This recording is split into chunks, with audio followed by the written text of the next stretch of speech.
자, 64회 조사요원 기출 문제 2번, 문항 7번 풀겠습니다. 자, 64회 조사요원 기출 문제 2번, 문항 7번. 페이지는 27페이지입니다. 27페이지 펴시고요. 문항 7번. 자, 업무용 승용차 관련 비용에 관한 문제입니다. 읽어볼게요. 회사의 업무용 승용차와 관련한 자료는 다음과 같다. 1. 2021년 1월 1일에 전무이사, 전문이사 아니고 전무이사 못하겠죠? 전무이사의 회사 업무 사용 목적으로 개별 소비세 과세 대상 업무용 승용차를 1억 1천만 원에 구입하고 구입 즉시 사용하였다. 2번 손익계산서상 업무용 승용차 관련 비용은 다음과 같다. 감가상각비 2천만 원, 유지 관련 비용으로 800만 원이 나갔습니다. 3.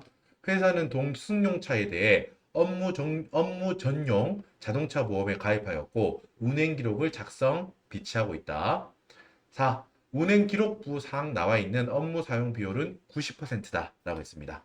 자, 항목의 7번 항목의 문제들은 여기가 다고요. 자, 여러분 업무용 승용차 관련해서 65회에도 나왔던 거죠. 반복된 친구예요, 얘도. 자주 나오는데 여기 좀 케이스가 여러 개를 이제 공부가 되어 있어야 되기 때문에 어느 정도 암기랑 이런 게 되어 있어야 됩니다. 여러분 요 자세한 거 있죠. 업무용 승용차가 뭐고요, 뭐 영업용 승용차가 뭐고요, 이렇게 막 필기도 해가면서 좀 더 자세하게 했던 게 65회에 있어. 65회 업무용 승용차 관련 문제에서는 정말 이제 그 막 더 사례도 좀 들어가면서 했기 때문에 여기에서도 필요한 만큼은 설명을 드리겠지만 듣고 조금 더 공부가 만약에 요것만 들으시는 분들은 65회 강의도 참고해 보세요. 자, 여러분 우리가 말씀은 여기서 다 드릴 겁니다. 자, 업무용 승용차. 제가 뭐라고 했죠, 여러분? 업무용 승용차가 있고 영업용 승용차가 있다고 했어. 요거 용어가 헷갈리거든. 제가 생각해 보니까 처음에 오리엔테이션 할 때도 막 이런 게 여러분 자주 나옵니다. 영업용 승용차가 반복돼서 나와요. 막 이렇게 말했던 것 같아요.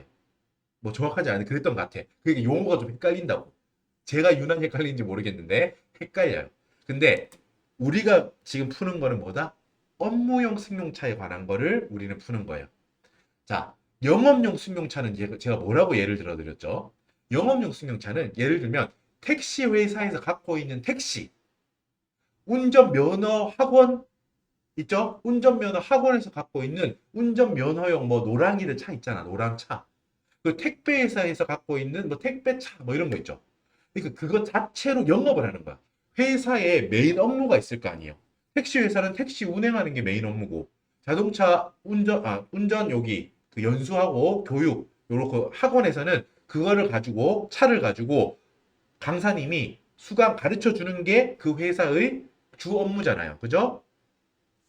택배 회사라면은 택배 그 차량들이 뭐 일단은 뭐 택배 차량들은 보통 한 명 한 명 기사님들이 다 사업 주고 뭐 이런 경우가 있는데 그거라고 생각하지 말고 그냥 고용을 해서 그냥 하는 곳이라고 생각해 봐요. 고용을 해서 그냥 택배를 한다 그러면은 그 갖고 있는 화물 차량 이런 거 그게 다 영업이잖아요. 그걸 왔다 갔다 하는 게 회사의 업이잖아. 주로 하는 영업이잖아요. 그지?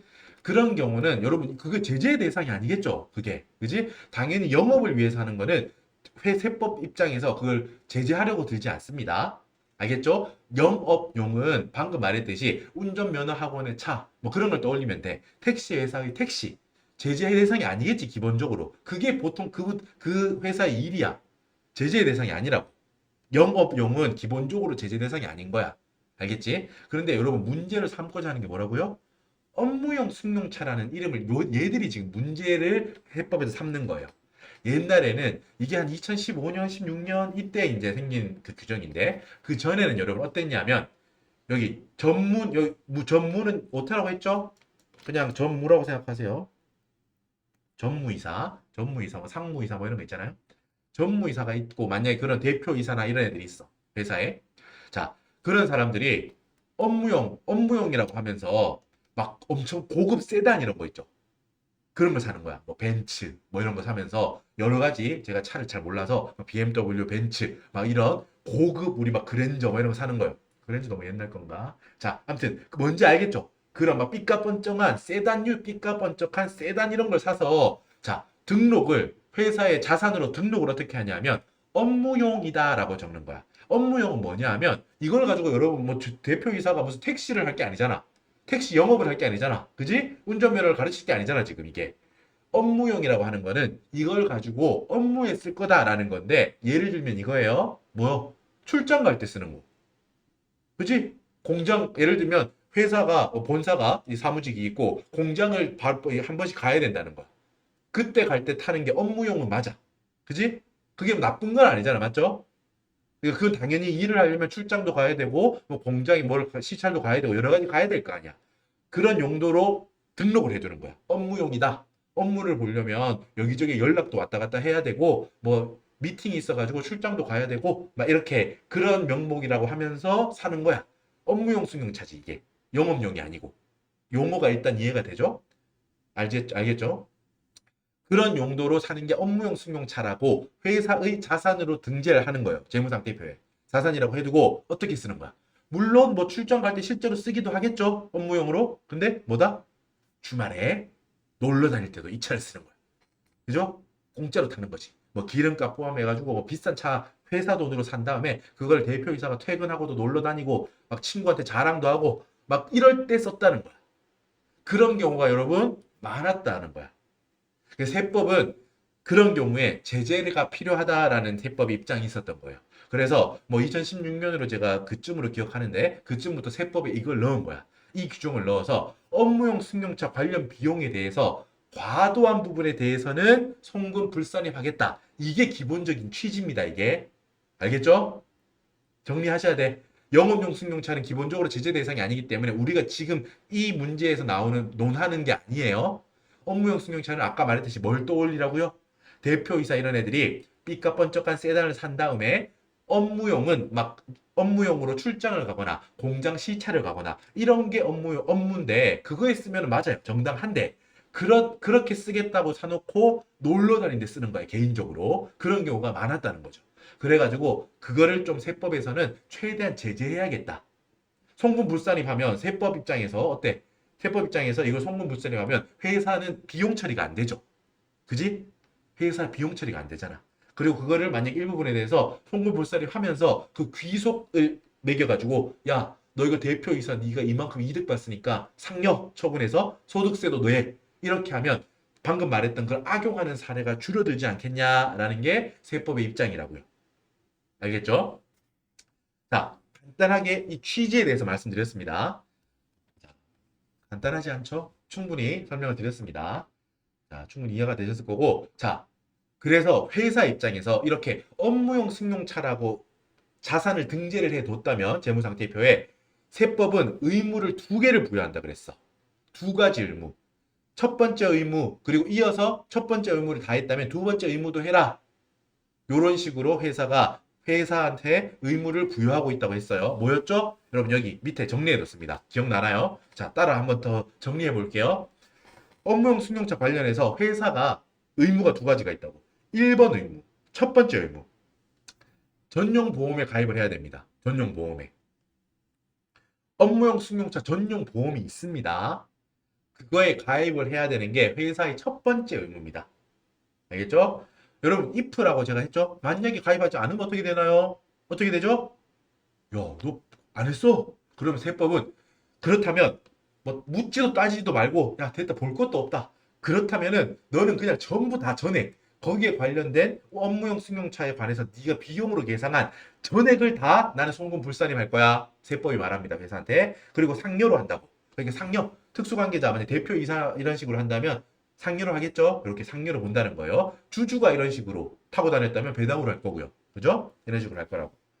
그러니까 일단 전용보험에 가입하지 않았다면 뭐 볼 것도 없어. 그냥 금액 뭐 비용이 얼마입니다라고 나와 있는 거 전부 다 송금불산임 하면 돼요.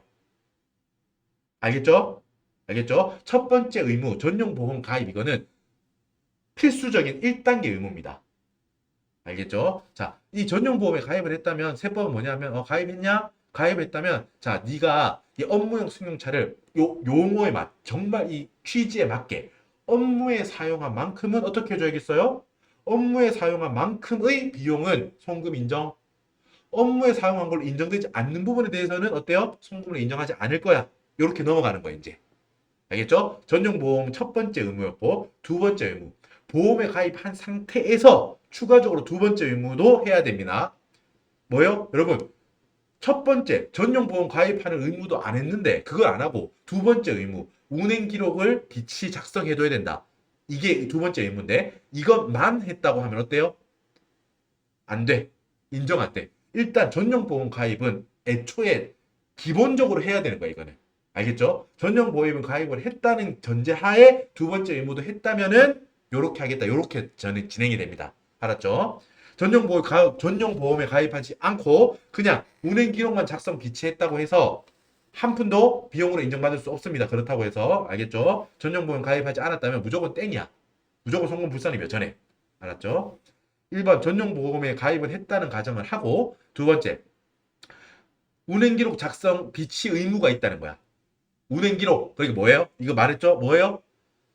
예를 들면 3월 15일 본사는 서울인데 부산 지점에 출장 간다 해서 시작하는 시점에 뭐 거기 계기판에 주행 기록이 35,000km였는데 갔다 와서 부산에 뭐 서울에서 부산까지 한 4,500km 되죠. 갔다 와서 뭐 몇 시에 도착 400km 갔고 500km 갔고 몇 월 며칠에 다음날 돌아와서 또 500km 왔고 이런 식으로 잘 다 내역을 두는 거죠.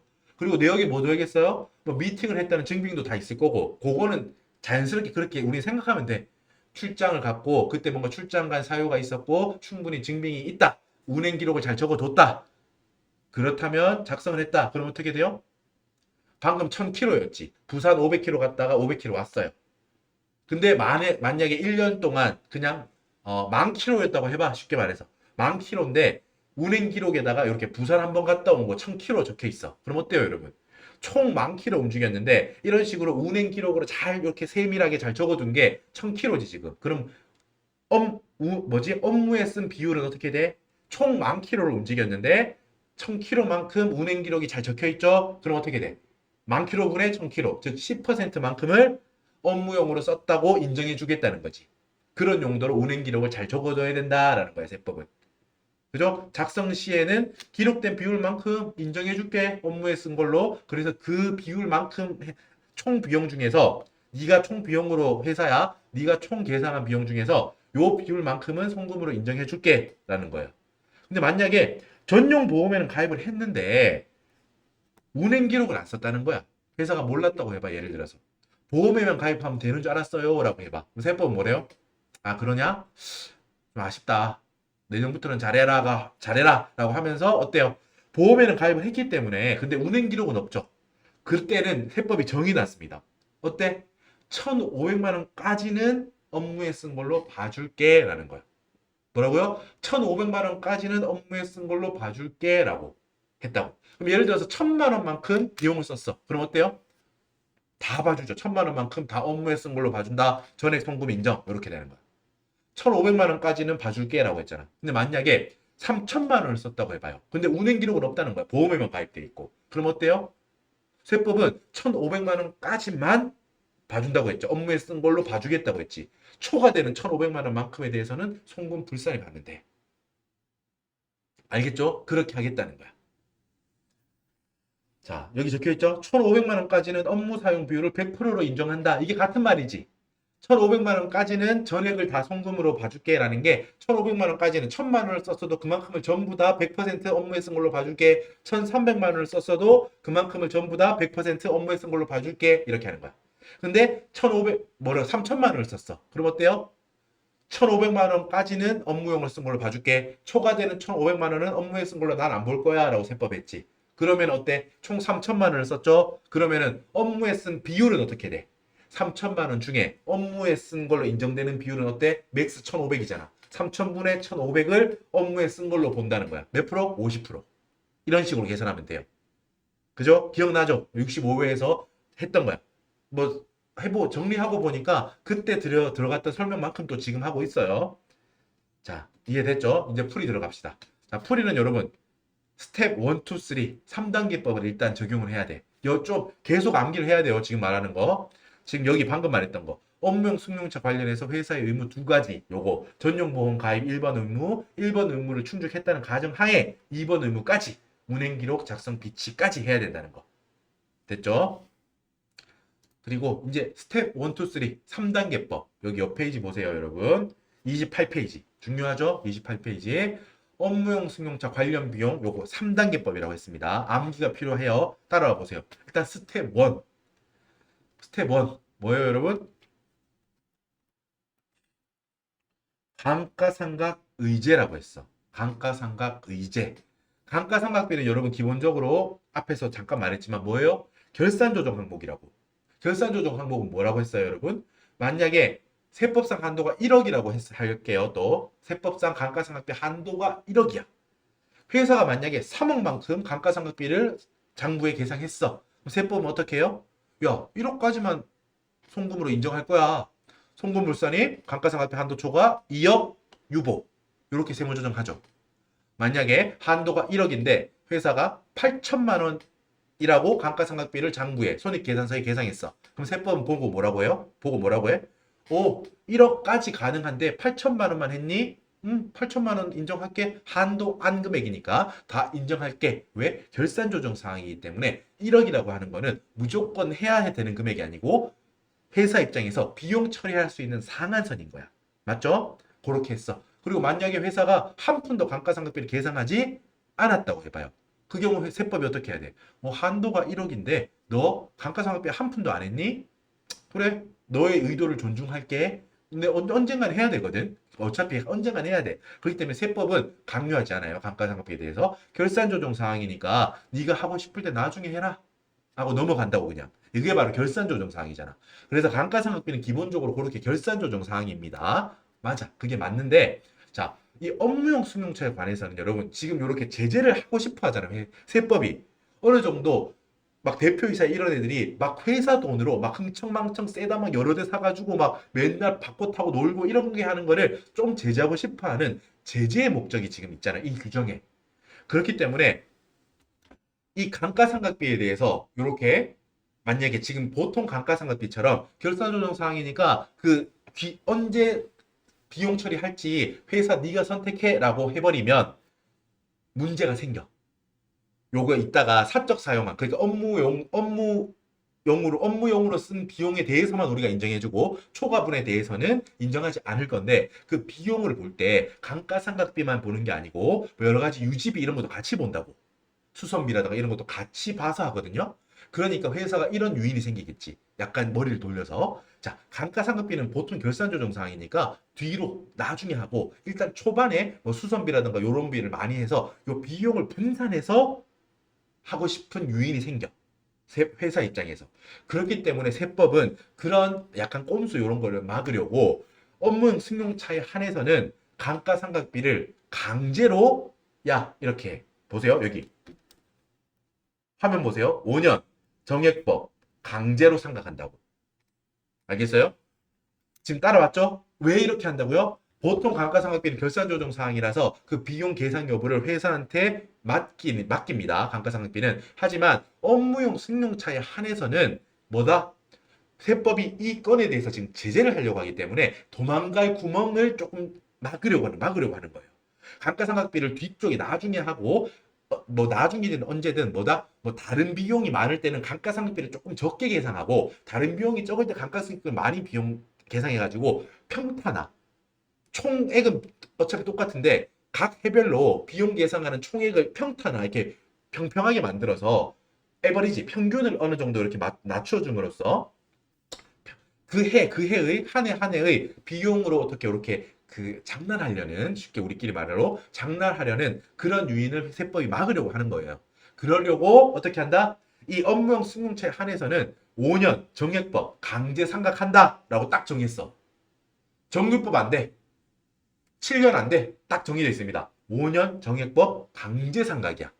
알겠지? 회사가 5년 정액법에 5년 정액법으로 계상한 그 금액만큼 그 금액에 미달해서 만약에 비용 처리했다면 어떻게? 추가 송금 산입까지 해줘야 돼. 송금 산입 얼마 추가 모자란 부분 마이너스 주고 이렇게. 이게 특징인 거지. 이게 업무용 승용차 감가상각의 특징이에요. 알겠죠? 충분히 설명드린 것 같고 스텝 1 감가상각 의제 중요하다는 거예요. 5년 정액법 강제상각이라는 거야. 따라가 봅시다. 자, 1번. 자, 회사는 얼마를 계상했죠? 문제 보세요. 얼마? 여기. 회사는 감가상각비로 여기 문제 있죠? 2천만 원을 계상했습니다. 그리고 업무용 승용차 얼마에 사왔어? 1억 1천만 원에 사왔죠? 요걸 가지고 바로 감가상각하면 돼. 회사는 어때요? 2천만 원 감가상각했죠? 장부, 부계는 이렇게 적어놨어. 하지만 세법, 텍스는 어떻게 봐요? 텍스 어떻게 봐? 1억 1천만 원짜리를 5분의 1, 5년 정액법이니까 곱하기 5분의 1 하면 되잖아. 그지? 5분의 1, 잔존가치 없습니다. 5분의 1 하면 어떻게 돼? 어떻게 돼? 한 해 감가상각을 해야 되는 금액은, 강제 금액은 어때? 2,200만 원입니다. 2,200만 원을 강제로 매해 5년 동안 1, 2, 3, 4, 5, 5년 동안 한 해 2,200만 원씩 강제로 상각을 해야 돼요. 이게 세법상 규정입니다. 업무용 승용차에 대한 감가상각 규정입니다. 자, 어때요, 여러분? 회사는 2천만 원만 감가상각했어요. 하지만 세법이 원하는 금액은 얼마야? 맞춰야 되는 세법의 강제 금액은 얼마예요? 2,200만 원이죠. 그러니까 어떻게 해야 돼? 200만 원을 추가적으로 송금 산입해줘야 돼. 특이하죠. 그지? 감가상각 공부할 때 이 부분이 특이해. 그죠? 송금 산입, 업무용 승용차에 대한 감가상각비 200만 원 뭐야? 마이너스 유부. 마이너스 유부라는 거 잊지 마요. 자, 그리고 여기 35페이지, 35페이지. 이따가 여기 이번 페이지에 나오는 세무조정들을 한번 쭉 보고 나서 이따가 한번 소득금액조정 합계표에서 확인할게요. 한 번에. 이게 스텝 1입니다. 강제상각 5년 정액법이라는 거 잊지 마세요. 스텝 2. 스텝 2. 사적 사용금액 송금 불산입이라고 있습니다. 자, 이게 사적 사용금액이라는 게 당연히 업무 외 사용 비율을 말하는 거지, 업무 외로 쓴 게 대표이사 사적으로 썼다 같은 말이잖아요. 지금 그렇게 받아들이면 됩니다. 자, 여러분, 자, 앞에 문제 보세요. 일단 회사는 여기 2번에 손익계산서에 적혀 있는 거야. 업무용 승용차 관련 비용이 뭐 감가상각비 2천만 원이랑 밑에 유지 관련비라고 해서 뭐 여러 가지 수선비라던가 보험료라던가 뭐 그런 데 돈이 또 들어갈 거 아니에요. 그게 800만 원이 있다는 거예요, 여기. 그러니까 손익계산서. 회사가 장부, 손익계산서에 계상한 관련 비용은 2,800만 원입니다. 그죠? 요걸 가지고 따라와 보세요, 풀이로. 자, 회사가 계상한 감가상각비는 2천만 원이에요. 그죠? 여기 2천만 원. 그리고 유지 관련 비용은 보험료, 수선 비용 800만 원이에요. 자, 그럼 요 2,800만 원만이 어때? 전체 비용인가요? 중요한 게 이거야. 지금 말할 거예요. 아니야. 뭐를 더해줘야 되냐면 여러분, 지금 스텝 1 있죠. 감가상각 의지에서 우리는 어떻게 만들었어요? 회사는 감가상각비가 2천만 원입니다 라고 말하잖아. 근데 세법은 뭐래? 아니야 임마, 2,200만 원이야 라고 했잖아. 그래서 송금산입 200만 원 해서 어떤 상태로 지금 만들어 놨죠? 그쵸? 감가상각비가 2,200만 원인 상태로 세법이 지금 만들어 놓은 거예요. 어디서? 스텝 1에서. 그지? 그러니까 여기 어때? 여기 스텝 2에서 총 비용 중에서 사적으로 사용한, 업무 외에 사용한 비율만큼은 송금 불산입할 거거든요. 그러니까 총 비용을 일단 알아야 될 거 아니야. 그지? 스텝 1에서 추가적으로 송금 산입한 200만 원도 어떻게 해야 된다고요? 이 200만 원. 송금 산입 추가를 했지. 이 200만 원도 스텝 1에서 강제로 추가 상각한 감가상각비라고 적혀 있죠. 요거를 놓치면 안 된다고. 요걸 놓치기 쉽거든요. 그러니까 공부할 때 잊지 마요. 이 200만 원을 추가적으로 해줘야 되는 거야. 여기 200만 원 더 해줘야 된다고. 스텝 1에서 여기 그래가지고 여러분 여기 적혀 있죠? 여기 연두색 별 표시 있잖아.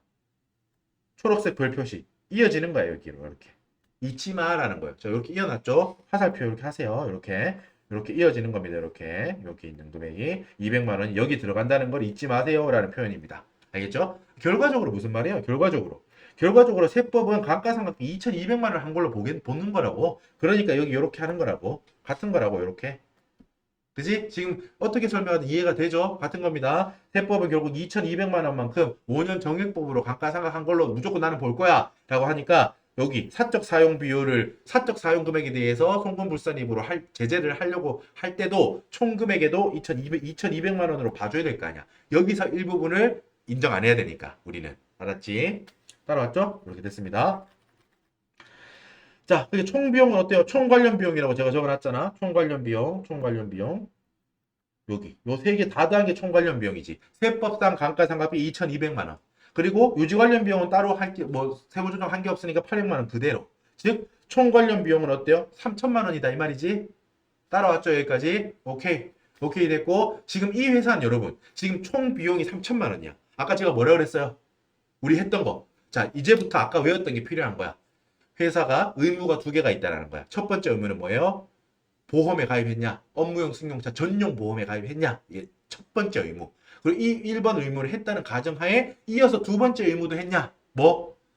운행 기록을 비치하고 보관하고 이렇게 잘 해뒀냐라는 거예요.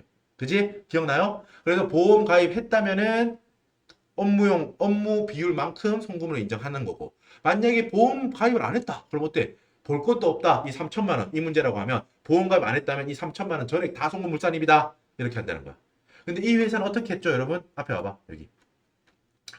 자, 1번 의무. 첫 번째 의무인 업무 전용 자동차 보험에는 가입했어요. 2번 운행 기록도 어이구 잘 작성 비치했네요. 1번 의무, 2번 의무를 다 잘했어요. 그럼 어때? 그러면 그 운행 기록부에 적혀 있는 뭐 출장 기록, 출장 갔다 오는데 700km, 뭐 어디 뭐 공장 시찰 가는데 300km 갔다 왔다 이런 식으로 다 날짜, 내역, 업무 내용 다 잘 적혀 있는 거야. 그 총 거래 중에 잘 적혀 있는 비율만큼을 업무 비율로 보면 되지. 그게 바로 여기 몇 프로래? 90%래요. 쉽다. 나와 있다, 그지? 아, 90% 하면 되겠구나. 따라오고 있죠? 총 비용이 3천만 원인데, 업무 사용 비율이 90%야. 그럼 어때요? 1-90%. 즉, 업무 외에 사용한 비율 10%에 대해서 송금 불산을 해주면 되겠지? 1-90%. 즉, 3천만 원에 10%. 맞잖아. 300만 원에 대해서 송금 불산입 하겠다는 겁니다. 어때? 송금 불산입. 바로 송금 불산입 업무 외 사용 승용차 비용 300만 원. 그리고 여기 뭐? 요거 상여라는 거. 지금 전무이사가 10%만큼은 야, 너 이거 친구들하고 놀러 다닐 때 탔냐? 주말에 놀러 다녔냐? 라고 보는 거니까 어때? 그때 썼던 기름값, 그때 해당하는 감가상각비 이런 것들은 어때? 결과적으로는 회사가 이 사람 대표 전무이사한테 돈으로 준 거하고 똑같죠. 그지? 기름값을 주고, 그죠? 감가상각비 그만큼 회사가 비용 처리하는 거니까. 그 차를 타고 놀았잖아. 그만큼 차를 닳게 만들었으니까 그 금액만큼 회사가 현금으로 준 거하고 똑같다는 거야, 실질이. 그러니까 뭐예요? 상여 처리했으니까, 상여 처분하니까 이 전무이사는 소득세가 늘어나는 거야, 이만큼. 그래서 그만큼 더 소득세도 내야 되는 거야. 법인 입장에서는 송금 불산입 되니까 300만 원에 대해서 비용 처리 안 되니까 그만큼 법인세도 많이 내게 되고, 그 300만 원에 대해서는 이 전무이사는 소득세, 본인의 소득이 늘어난 거니까 소득세도 내야 되는 거예요. 알았죠? 따라왔죠? 자, 스텝 2 끝났습니다. 업무 외 사용 비율에 대해서 송금 불산입 했습니다. 자, 여러분 잠깐 코멘트 더하면 말하고 가자. 여러분 65회에서는 어떤 경우가 나왔죠? 우리 업무 전용 자동차 보험에는 가입이 됐어.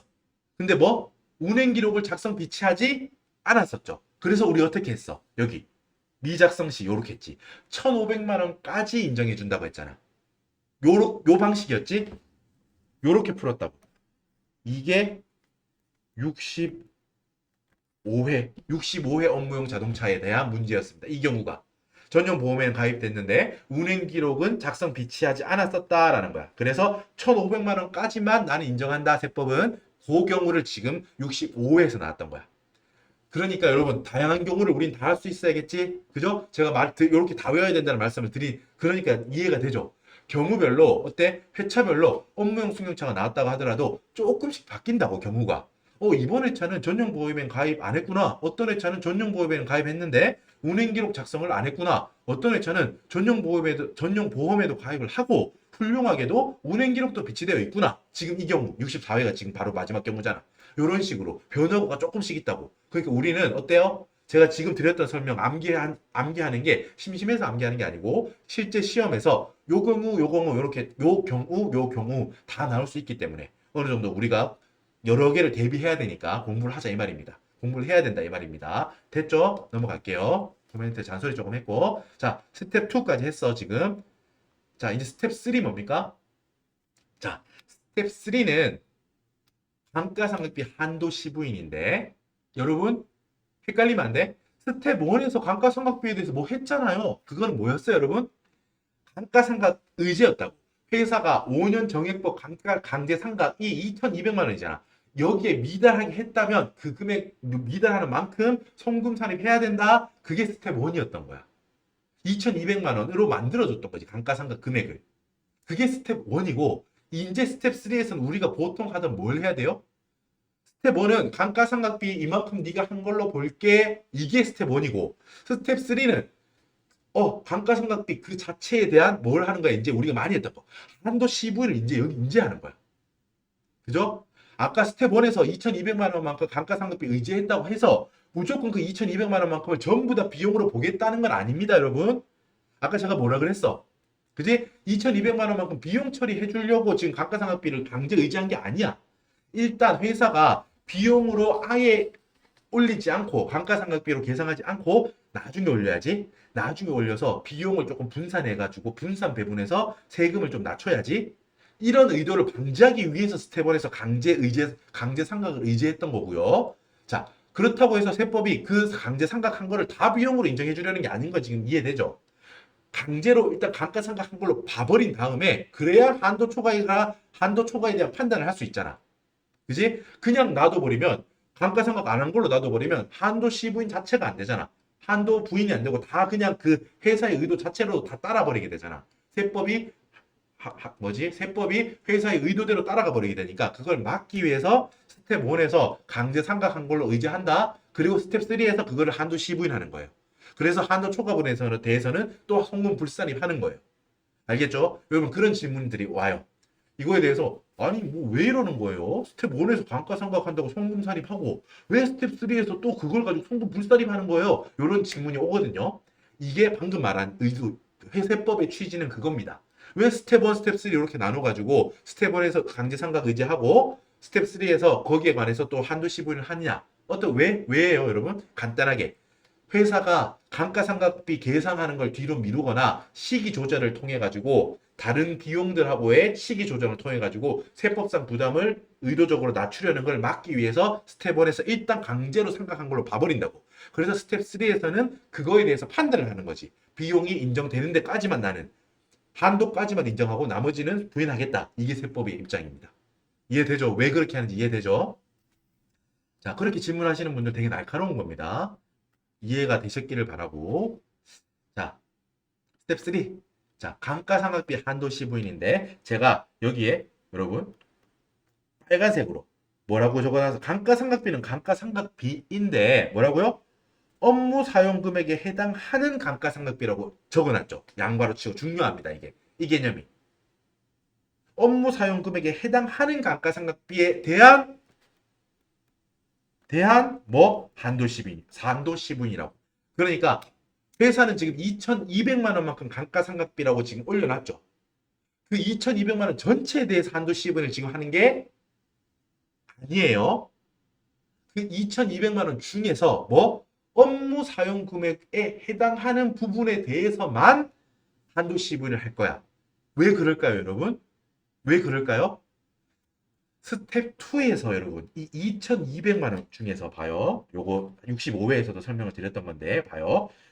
여기 2,200만 원 감가상각비가 스텝 2에서 이 2,200만 원 중에서 지금 여기 10% 곱했지? 10% 그러니까 얼마예요? 2,200만 원 중에 10%면 220만 원이죠.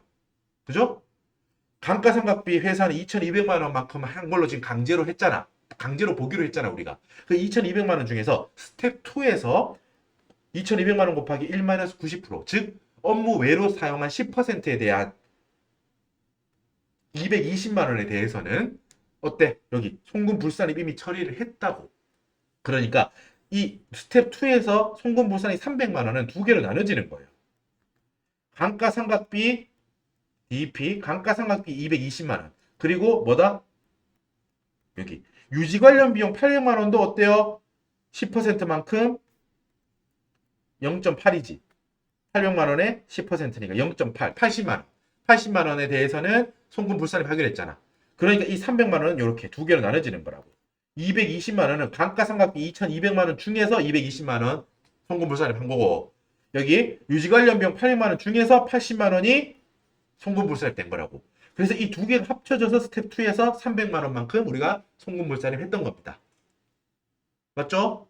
요거 그 65회 때 했던 요거 그림으로 한번 설명드릴게요. 방금 말한 거 이해를 돕기 위해서. 자, 여러분 회사는 자, 어떻게 그려야 될까? 회사 뭐 당연히 회사고 당연히 회사는 여러분 자, 이게 여러분 회사가 감가상각비로 계상한 얼마예요, 여러분? 2,200만 원이다. 라고 해봐요. 이 지금 요 네모가 감가상각비 2천만 원이라고 해봐요. 그리고 요 밑에 네모가 또 붙어 있지. 이건 뭐다? 밑에는 뭐다? 지금 유지 관련 비용. 유지 관련이라고 쓴 800만 원이라고 해봐요.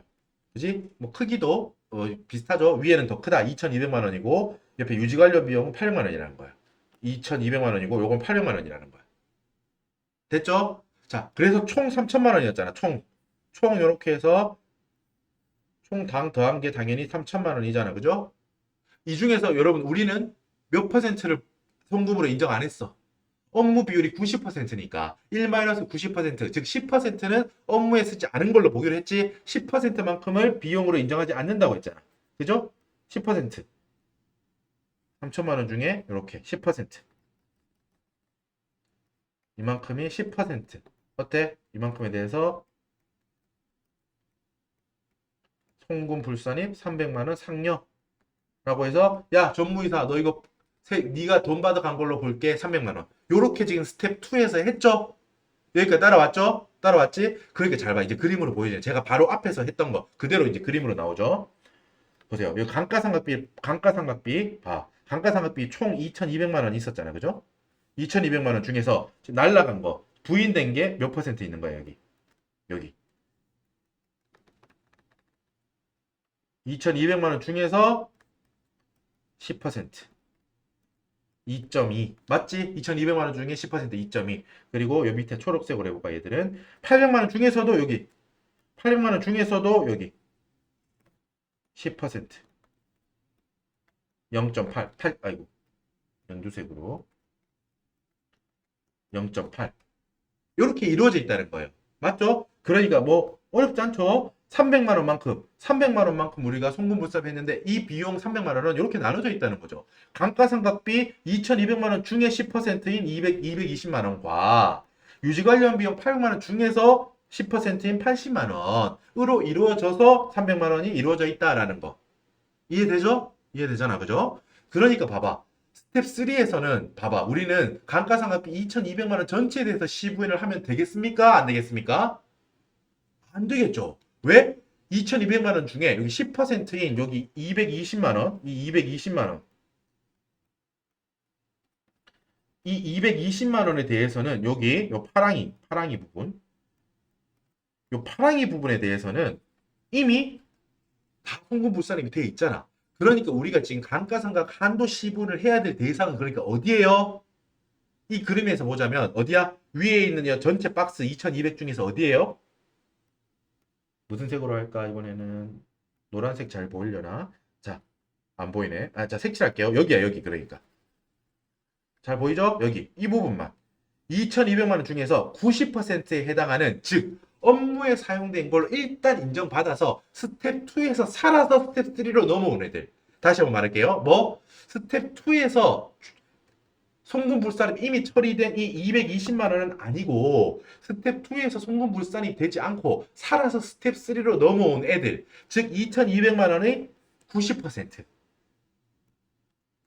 2,200만 원의 약간 색깔이 좀 약간 어지러운데 양해해 주세요. 2,200만 원의 90%이 부분, 그지? 2,200만 원의 90%, 그지? 1,980만 원이겠죠? 2,200 곱하기 90% 해보세요. 1,980만 원에 대해서 뭘 한다고요? 한도 시부를 하는 거예요. 오해하면 안 돼? 그럼 그 1,980만 원은 전부 다 송금으로 인정되는 건가요? 그게 아니라고 지금. 한도 시부인의 자격이 있는 애. 감가상각비 한도 시부인을 테스트를 받을 자격이 있는 게 지금 2200 곱하기 90%인 1980만 원이라고. 맞죠? 동의되죠? 왜? 오른쪽에 있는 파랑이 요 10%는 이미 스텝 2에서 220만 원만큼 다 송금불산이 됐으니까. 이해되죠? 자, 이해됐을 거라고 믿고. 자, 여러분 결과적으로 65회에 있는 것 이상으로 자세하게 지금 강의를 하고 있습니다. 자, 앞에 그 멘트는 안 해야겠습니다. 보니까 65회 했던 거 이상으로 지금 요 64회도 자세하게 하고 있기 때문에 굳이 65회 안 들으셔도 충분히 이해가 될 겁니다. 자, 되셨고, 물론 65회 들으신 분들은 이제 복습용으로 또 들으시는 거니까, 아, 정말 반복되는구나. 탄탄하게 복습하는 용도로 이용하시면 될 거고요. 자, 앞으로 돌아오세요. 자, 계속 풀겠습니다. 우린 스텝 3에 있어. 감가상각비의 한도시 부인인데, 엄밀하게 말하자면 뭐라고요? 업무 사용 금액 그 비율에 해당하는 감가상각비, 즉 2,200만 원 중에 90%그 금액 1,980만 원에 대한 한도시 부인을 하는 거라고. 이제 충분히 이해됐으니까 빨리 나가볼게요. 장부, 뭐? 회사가 계상한 감가상각비는 2,200만 원이에요. 그지? 회사가 장부에 기록한 2천만 원과 스텝 1에서 강제로 추가 상각하기로 한 200만 원. 2,200만 원이 세법이 보고 있는 회사가 계상한 감가상각비예요. 그 중에 뭐? 업무 사용비율 90%를 곱해 1,980만 원. 이 1,980만 원이 뭐다? 한도 시부인을 받을 자격이 있는 한도 시부인이라는 테스트를 받을 자격이 있는 거야. 2,200만 원 중에서 10%인 220만 원은 스텝 2에서 이미 전부 다 송금불산이 됐어. 남아있는 1,980만 원만 한도 시부인을 받을 자격이 생겼어. 그래서 한도 시부인을 합니다. 자, 여기 스텝 3의 두 번째, 한도는 그럼 얼마로 하느냐? 기억나요, 여러분? 외워야 돼. 800만 원으로 고정되어 있습니다. 우리가 보통 감가상각비 문제는 뭐 정액법, 정률법 여러 가지 방법으로 한도를 막 계산해 냈잖아요. 근데 아니야, 여기는. 업무용 승용차는 감가상각비의 한도가 정해져 있습니다. 세법이 정해놓은 거야. 1년에 너희가 이 업무용 승용차, 뭐 고급 세단에 대해서 감가상각할 수 있는 감가상각비 한도는 800만 원이다라고 고정금액 800만 원으로 픽스 해놨어요. 외워야 되네. 그러니까 외워야 되겠지. 외우지 않으면 이건 풀 수가 없어요, 이 문제는. 이거는 업무용 승용차 이 부분은 800만 원을 외워야 돼요. 알겠죠? 1980만 원이라고 회사는 감가상각 시부인 왔어요. 이렇게 줄 섰어. 제가 얼마까지 비용 인정되나요? 라고 줄 서 있는 거야, 1번에. 근데 2번에서 한도가 나타났어. 800만 원 컷 당한 거야. 800만 원 이상 금액은 다 컷이야. 컷 당했어요. 그러니까 어때? 초과되는 1180만 원에 대해서는 송금불산입하면 돼. 감가상각비 한도 초과하는 거죠. 송금불산입 감가상각비 한도 초과 1180만 원 유보. 됐죠? 이해되셨을 거라고 생각합니다. 자, 여러분 스텝 1, 2, 3 잊지 마. 회사가 업무용 승용차에 대한 의무 두 가지, 보험 가입, 그리고 운행 기록 비치, 1번, 2번 의무, 그리고 각각의 경우에 어떻게 처리하는지도 당연히 외워야 되고, 지금 우리가 방금 이 몇 페이지죠? 28페이지에서 제가 설명을 드렸던 스텝 1, 스텝 2, 스텝 3, 이 3단계법, 요거 암기하고 있어야 된다고. 제가 충분히 설명드렸습니다. 하고 보니까 65회보다 훨씬 더 자세하고 개인적으로는 더 이해를 잘 되게, 여러분들이 이해되게 제가 설명을 드렸다고 그냥 개인적으로 생각을 해요. 65회보다 더 잘 이해되게 설명한 것 같습니다. 자, 충분히 이해를 하셨으면 근데 우리는 뭐다? 암기를 해야 된다고. 알겠죠? 수험생이니까 뭐 스텝 1에서 5년 정액법 강제상각 이런 거 외워야겠죠? 그리고 스텝 3에서 한도 금액은 800만 원 이런 거. 외우지 않으면 이거는 답이 없는 거 못 풀어요. 이런 거는 이해는 이해, 암기는 암기 다 해야 돼. 우리는 이해를 하고 그걸 이해를 바탕으로 암기도 해줘야 돼. 알았죠? 자, 스텝 1, 2, 3 이렇게 잘 풀었고 우리는 뭐다 이제 항상 하는 거 잊지 마요. 여러분 소득금액 조정 학계표 적고 올게요. 뭐가 있었나 보면 되겠다. 자, 다 지우고 이 페이지에서 우리가 소득금액 조정 학계표에 나올 소득 세무조정이 몇 개가 나왔나 보면 되겠죠. 자, 빨간색으로. 자, 세무조정. 스텝 1에서 나왔던 거. 그지? 송금 산입 업무용 승용차 감가상각비 200만 원 마이너스 유보. 강제 상각한 거. 추가분 200만 원. 그리고 밑에 스텝 2에서도 나왔네. 세무조정이 하나 나왔네요. 스텝 2에서도. 송금불산입 업무 외 사용 비율인 승용차 비용 300만 원 상여. 스텝 3에서 뭐 감가상각비 한도초가 나왔죠? 색깔이 바뀌었네. 송금불산이 감가상각비 한도초가 1180만 원 유보. 어때요? 제일 위에 차감 조정 하나. 그리고 밑에 두 개. 가산 조정 두 개. 바로 하고 올게요. 여기. 여러분 페이지 35페이지입니다. 차감 조정. 우리 스텝 1에서 한 거. 송금 산입, 업무용 승용차 감가상각비, 마이너스 유보.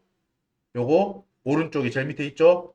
어디서 왔는지 적혀 있다. 공부할 때 보시라. 했죠? 그리고 가산 조정 두 개. 스텝 2, 스텝 3에 나온 거. 여기. 업무에 사용 승용차 비용 300만 원. 스텝 2에서 나온 거. 상여. 밑에 감가상각비 한도초가 1180만 원. 유보. 스텝 2, 스텝 3에 한 거 다 갖다 적었죠? 가산 조정, 차감 조정. 차감 조정 하나, 가산 조정 둘. 잘 적었습니다. 잊지 마시고 이렇게 풀 때마다 아무리 뭐 실제 시험에서 여러분 좀 마음이 급하더라도 풀고 잘 소득 금액 조정 합계표에 옮겨 적고 이런 거 급하더라도 꼭 적으셔야 돼요. 놓쳐서 틀리면 너무 아깝잖아요, 그죠? 시험지에는 보니까 다 내가 송금산 이렇게 잘 적어놨어. 근데 막판에 막 다 옮겨 적으려고 하다가 실수해가지고 빼먹고 이래가지고 틀리면은 너무 안타까우니까 문항 하나 풀고 꼭 적으세요. 꼭 적으세요. 여러분. 그리고 다음 문항 풀고 그렇게 하시면 됩니다. 자, 여러분, 자, 앞에 여러분 보자. 문항 7번 우리가 지금 했죠. 문항 7번. 문항 7번 업무용 승용차 관련 비용에 대한 강의를 다 했습니다. 자, 여러분 잠깐 쉬셨다가 이어서 문항 8번에서 뵙겠습니다. 수고하셨습니다. 화이팅!